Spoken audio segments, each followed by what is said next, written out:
Bruce Lee. They imagine lightning-fast punches, high-flying kicks and jaw-dropping movie scenes that made him an international legend. But what many don't realize is that behind the camera Bruce Lee was far more concerned with one thing: practicality. He wasn't just about showing flashy moves that looked good on screen. He wanted techniques that actually worked in real fights and real life, especially in the context of self-defense. Among the vast number of martial arts skills he studied and refined, Bruce Lee took special inspiration from karate. He carefully observed karate strike stances and defensive maneuvers, then blended them with his own Jeet Kune Do philosophy. And hidden within those karate foundations were self-defense moves so simple yet so devastating that Bruce believed no fighter or ordinary person should ignore them. In this video we're going to dive deep into those very moves. These are the practical self-defense techniques rooted in karate that Bruce Lee either used, adapted, or emphasized in his training. They weren't made for tournaments or point-scoring competitions, they were designed for survival and effectiveness. By the end of this breakdown you'll not only understand why Bruce valued these moves, but you'll also realize why ignoring them could leave you completely vulnerable in a real fight situation. So let's peel back the layers and discover the self-defense karate moves Bruce Lee didn't want you to overlook. Bruce Lee's philosophy and why self-defense came first.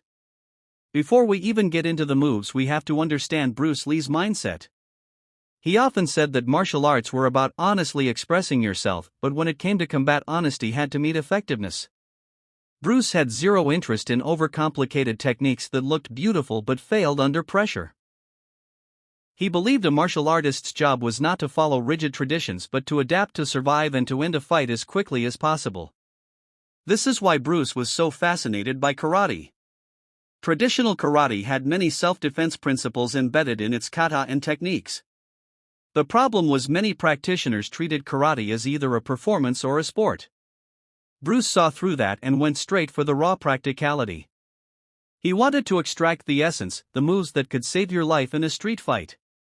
When Bruce adapted karate into his personal style, he always filtered techniques through one question: does this work when my life is on the line?